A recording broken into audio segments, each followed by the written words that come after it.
I just finished reading The Idea Hunter by David Timson.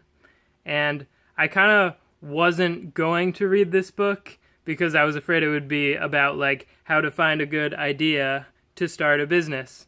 I was thinking like Mark Cuban once said that he can't even sleep because of all the ideas that are out there and people complain that they can't find business ideas. But this is not what the book was about. This was about finding ideas to use within your business, finding new ways to innovate based on ideas that are already out there. And he talks about kind of like how the tipping point talks about most of your new ideas coming from people outside of your usual circle of friends because they're experiencing different things and there's just more ideas and diversity. He says that companies that are more diverse are very successful in innovation. He also says that companies that kind of get together more, where people run into each other, are better at innovation. He talks about how Steve Jobs designed Pixar's main headquarters to have originally only one bathroom, but that didn't work out. But that was the original plan, so that everyone would always kind of run into each other. He wanted the people doing the music to run into the people doing the software and things like that, and just have all these different people studying all different things and their ideas merged together.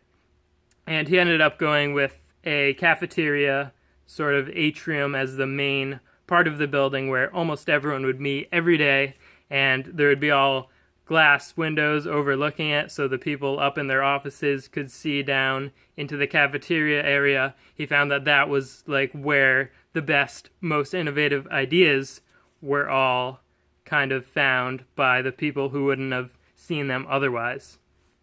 Now he also talks about, more specifically with Ratatouille, it's like the concept for that isn't necessarily a great idea, but he talks about how there's tens of thousands of ideas that all came together to make that movie very successful, as well as basically any other movie Pixar has ever made. And he talks about how you should always be searching for new ideas outside of what you're doing, so outside of your business. So if I'm selling stuff on eBay, I should be looking at Toyota and how they build cars, and Motorola, and all these different companies that invented their own systems. He talks about the Ritz-Carlton, which was really cool, how they kind of cater to the upper class so they can take everything to a higher level.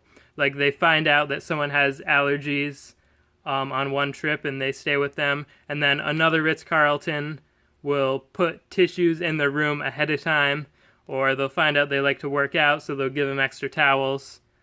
The author of the book actually talks about how he went to the Ritz and they messed up his reservation.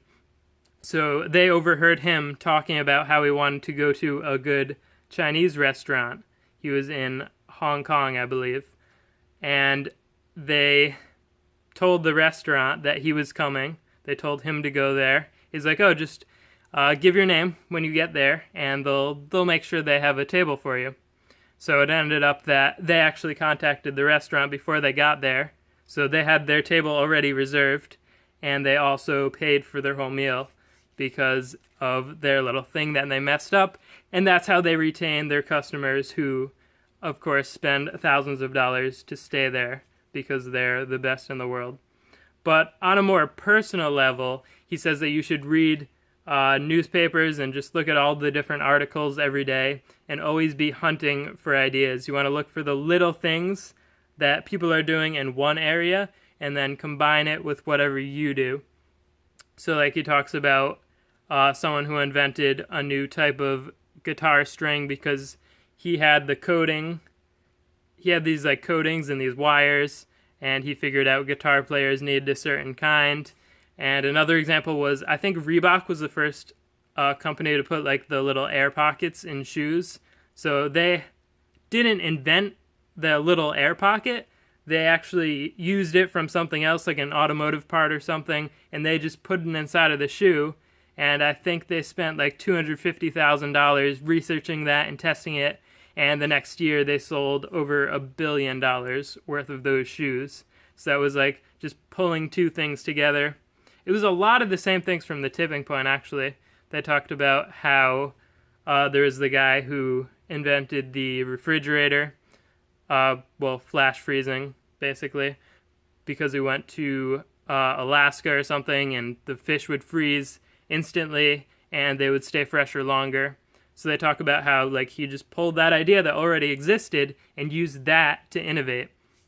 And I've done this too, but they talk about how you should like be doing it all the time on purpose everywhere you go. What I do a lot is when I go on vacation and I'll go to like some cool place. For example, I went to Rhode Island, Newport.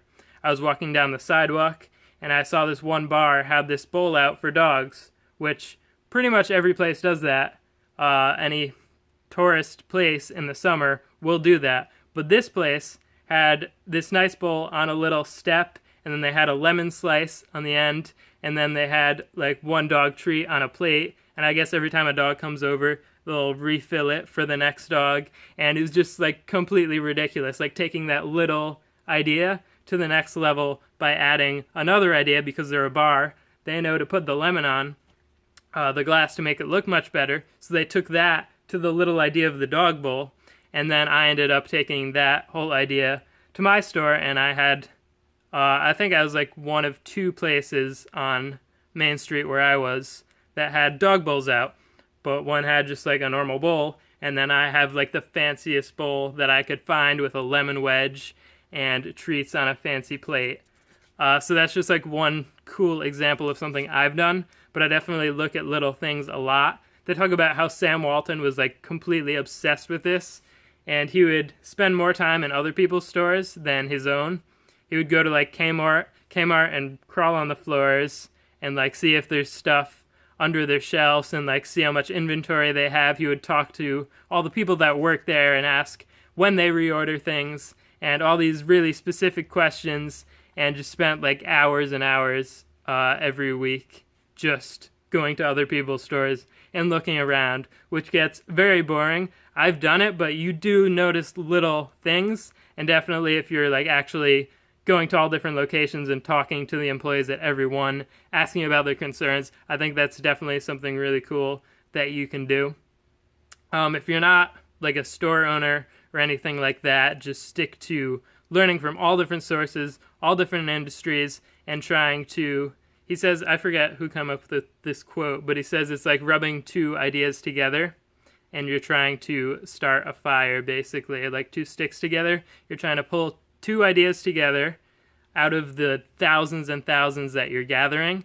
He also says to write them down in books and journals. He says Edison had, like hundreds of thousands of pages of just random notes. But he says, get at least two, try to get more, put them together, and that is where innovation comes from. Not unique ideas, but two ideas or more put together into something new.